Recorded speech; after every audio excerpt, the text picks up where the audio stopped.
O que eu vejo, assim, aqui e ali eles estão chamando de, como chama? Bidenomics. Essa fórmula do Biden mais gastadora, não tão clássica americana, não tão, vamos dizer, ortodoxa, e que ele tá gerando empregos e tudo mais. Mas eu acho que os Estados Unidos é uma situação tão diferente que acho que não dá pra botar isso ali. Porque os Estados Unidos também, assim, os Estados Unidos é tão liberal em tanta coisa, é tão absurdamente desregulamentado em tanta coisa que falar que ele adotou uma política monetária assim assado, ou tá fazendo uma coisa meio New Deal em outras áreas. Sério, eles já fizeram isso antes também. Não é isso que... Então, o que eu sinto assim, essa esquerda socialista esgotou e talvez o PT já cumpriu o ciclo histórico. Tanto que eu acho assim, o PT não deveria ter voltado ao poder agora. O PT voltou porque o governo Bolsonaro foi uma desgraça. Se o governo Bolsonaro não fosse uma desgraça, não era pro PT voltar. Tanto que o Bolsonaro perdeu por muito pouco. Não era pra ele perder a eleição. A verdade é, se ele não tivesse feito a nhaca na pandemia e não ficasse falando de urna e arrumando as tretas que ele arrumou, ele venceria a eleição, mesmo não a economia não crescendo. Também acho. Foi 2 milhões de votos. Também acho. Uma merreca de votos. Ele venceria. Ele venceria e acabou. E aí, enfim. Por isso que eu, assim, um governo... um governo Tarcísio que possa pintar aí, ele pode ir meio que tocando as coisas sem... O problema que eu vejo assim, sem muita... Ele teria uma margem de manobra pequena. Ele faria um governo ok. Porque também, pra mim, o problema dado o Tarcísio seria um governante escolhido pelo sistema político. Eu sei o que você quer dizer. Nenhuma pessoa que está atrelada ao sistema político consegue ter a mobilidade para fazer as transformações radicais que o Brasil precisa para sair é radical. do lugar.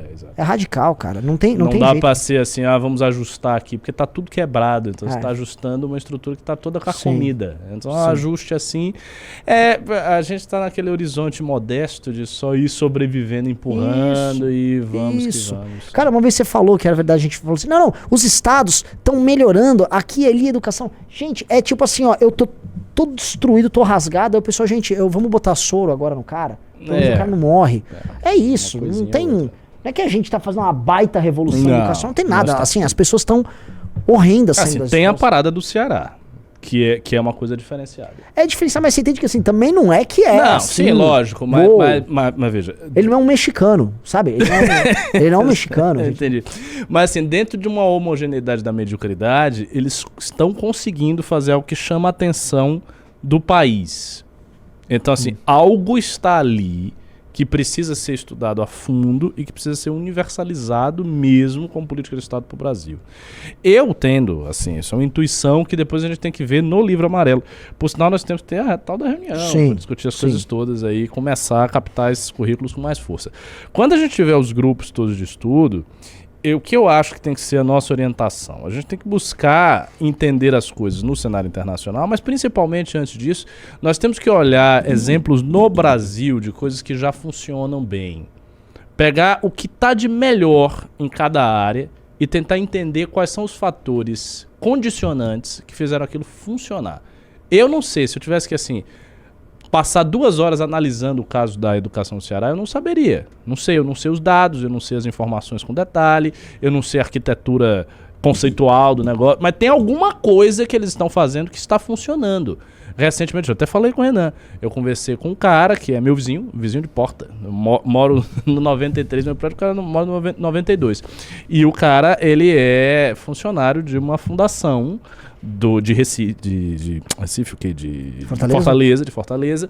Ele é funcionário dessa fundação, tem doação da Fundação do Lemo e de outros órgãos e tal.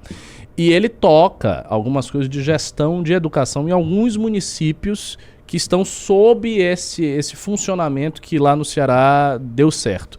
E ele disse, claro, ele é o funcionário do negócio, ele disse que assim, é espantoso a mudança que acontece, que os estudantes estão indo muito bem, que alguns colégios privados pegam estudantes da rede pública para serem alunos, para melhorar os índices aí no Enem e tal. Ou seja, tem alguma coisa ali. E eu imagino que em outros setores no Brasil tenha experiências localizadas, pontuais, que estejam funcionando. Tem que pegar essas experiências todas, ter clareza em relação a essas experiências e conceber o modo como se vai universalizá-las para que elas virem política de Estado. Isso é uma coisa que, enfim, se alguém quiser sair do atoleiro que o Brasil está, vai ter que fazer. Eu tive uma vez reunião na Fundação Lehman, em 2019, 2020. Inclusive, o antigo presidente da Fundação Lehman foi meu veterano na faculdade. E o que eu sei, a Fundação Lehman, ela é uma divulgadora, uma promotora das políticas que se iniciaram ali no Ceará. Que é mais ou menos um padrãozão. E, na verdade, vários estados começaram a implementar. E aí tem o ranking do IDEB, você tem aquele ranking dos melhores secretários de educação do Brasil. E isso ficou variando. Né? Você teve, muitas vezes, o Ceará ganhando. Aí teve vitória do Goiás. Você teve Espírito Santo, chegou a ganhar quando tinha aquele Paulo Artung. E aí ganhou o Paraná, acho que foi ano passado ou retrasado. E o Paraná estava numa situação muito ruim. Quando o Feder ele pegou o Paraná estava bem lá embaixo. E ele entregou o Paraná lá em cima. Ele tinha algumas concepções diferentes ali, especialmente na parte de automatização e gestão da relação dos professores, mas ele botou o Paraná pela primeira vez em primeiro. Aí ele veio para São Paulo e deu uma treta lá, coisas de contratos e tal. Ele acabou se afastando, mas esse método, ele meio que os caras estão tentando universalizar, porque virou uma competição entre estados para ver quem tinha a melhor educação. Minas chegou aí bem, mas todo mundo subiu, houve uma subida. O que eu sinto é que é uma subida, é legal, mas quando a gente olha a concorrência, cara... Internacional? Não, concorrência internacional é outra esfera. A gente tá absurdamente lá atrás e o que eu vejo, eu tava acompanhando essa questão de formação de mão de obra, como é que ela é feita em vários países. Porque tem um entendimento assim, a gente tem um problema de currículo muito grande. Muito, o currículo é super engessado e ruim. Ele é engessado e ele ainda faz parte de uma premissa de que o ensino transformador, universalizante. E, não é isso aí. Não é isso aí. A gente tem um problema grave, assim, a gente tem um entendimento errado da função hoje do ensino e do que são hoje os alunos e o que é o mercado de trabalho. A maior parte das pessoas, ela vai ter que ir para o mercado de trabalho, vamos dizer, para posições que não necessitam de conhecimento. Exato.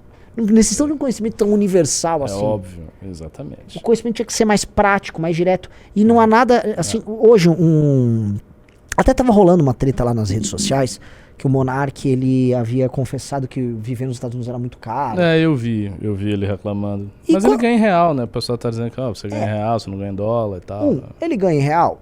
E 2, nos Estados Unidos é assim, os produtos são baratos, mas os serviços são caros. Você vai contratar um instalador, você vai contratar... É tudo caríssimo. É muito caro, porque as pessoas ganham muito lá. Exato. E ao mesmo tempo os produtos são muito baratos, o dinheiro é barato, o financiamento é barato. Então é meio que assim, as pessoas são mais autônomas, não tem essa coisa da empregada doméstica que tinha no Brasil, isso também não tem mais. Mas o que rola lá? Não é indigno você ter um trabalho como ser um piscineiro. Um piscineiro nos Estados Unidos ganha demais.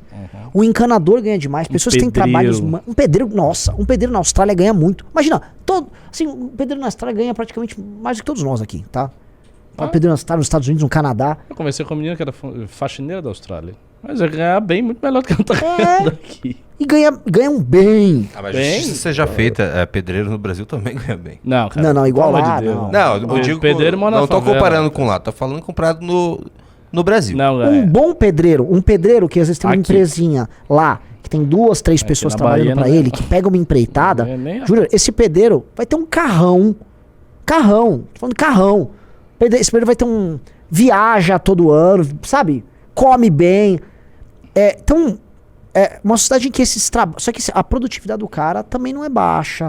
Os equipamentos que ele trabalha são bons. É outro tipo de coisa. Aquela história que a gente tem aqui no Brasil do ficar atrasando, pedreiro... tinha que comprar mais 2 latas de tinta. Não, faltou argamassa. Pô, eu ia gastar 10 mil na obra, já tem 100. É tudo enrolado. Lá não tem muito. Lá é papum, relação mais fria. E isso se dá porque... não há vergonha em tratar da questão do trabalho manual. Não é essa questão. O cara ganha bem. Nós somos uma nação de bacharéis, cara. Exato. Então, o pessoal que é o canudo. Que aí foi esse investimento burro. A gente formou assim, psicólogos em massa com os investimentos Todos de universidade. Todos desempregados.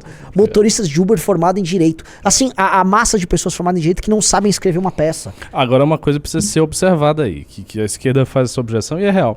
O Brasil não tem muita gente na universidade. em comparação com vários outros países, inclusive países da América Latina, a gente tem pouca gente na universidade. Ainda assim. Só que a nossa situação é tão precária que mesmo com pouca gente, as pessoas estão desempregadas. Sim.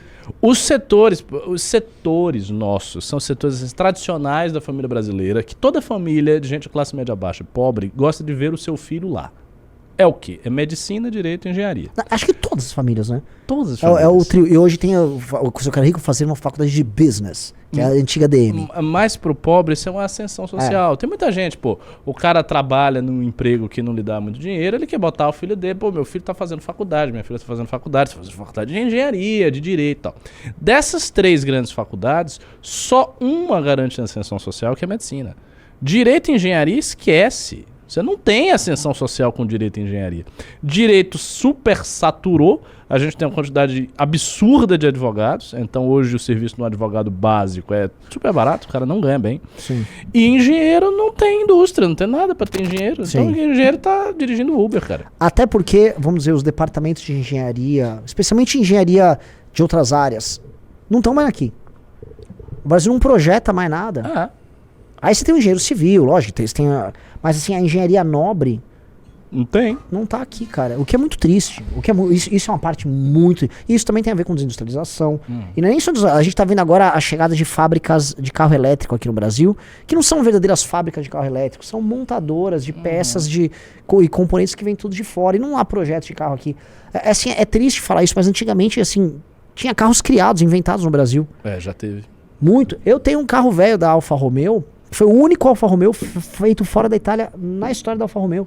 Foi um carro nacional, produzido aqui, adaptado aqui. O Brasil inventou a tecnologia flex. Você tem esse carro mesmo? Tenho, né? Ele tá eternamente em construção, mas ele tá... Ouvi É falar. uma lenda. Depois vamos ver com o nome. Carratu se ele existe mesmo. É uma lenda. E aí eles são... Como é que eu posso falar? A gente já fez isso, cara. A gente teve muita criação Tá citando aqui Gurgel. O pessoal sempre cita o exemplo da Gurgel, mas a gente não pode esquecer que as próprias montadoras gringas que estavam aqui criavam carros aqui. Pô, o Gol é um carro brasileiro. A gente teve vários, a gente pode pegar uma lista inteira de carros brasileiros, conceitos de carro que são muito daqui. Sabe esse conceito tipo a Saveiro? Sabe, uma Saveiro, uma antiga Pampa, uma Montana, que é esse pequena picape, que não é igual a picape americana, é uma pequena picape adaptada pro bolso do brasileiro. Cara, é um carro que ficou muito característico daqui, um carro de serviço que atua, tal, que cumpre a função. A Kombi antigamente aqui, não foi um projeto nacional, mas esse tipo de coisa foram adaptações que a indústria brasileira fazia. A gente teve uma indústria que criava. Hoje, ser engenheiro realmente é isso. O cara vai ser um bom engenheiro no Uber, vai prover as rotas dele lá. Não tem quase nada. Ele vai ter que disputar por pouquíssimas vagas. E aí entra uma outra coisa, quer ver que é a parte mais louca? Mesmo assim, você não tem tantas pessoas formadas em engenharia. A gente não consegue formar as pessoas, porque aí entra um problema do nosso sistema educacional. É sempre um assunto perigoso de entrar. A média do QI brasileira é muito baixa. Então você não tem, por exemplo, um número... Sempre falta médico. Ora, se tantas pessoas querem fazer medicina, por que tá sempre faltando médico? E tá faltando médico. Se for lá pra região norte, ninguém quer ser médico na região norte. Teve aquela discussão sobre mais médicos, não me importava. Mas por quê? Ora, você tem tanta demanda por médico, paga bem. Boa parte dos médicos se tornam concursados, os municípios, os governos estaduais querem contratar. Porque, no fundo, nem todo mundo é capaz de se formar e tirar um CRM. Também. É uma situação complicada. Mas eu acho que tem uma segunda coisa aí. As faculdades de medicina, elas são muito caras, elas têm mensalidade muito cara. Sim. As públicas, elas são muito, muito, muito concorridas. Sim. Então é muito difícil você passar numa universidade pública, numa faculdade pública de medicina. E tem a coisa, né? Se você forma menos, naturalmente as pessoas vão para os lugares mais confortáveis. Sim, não. Então o cara se forma, não vai, vou para o Pará, interior do Pará. Esquece, eu vou abrir aqui meu consultório. Ninguém quer, mas não obstante, mesmo aqui falta. Assim, a gente tem uma demanda por médico gigantesca.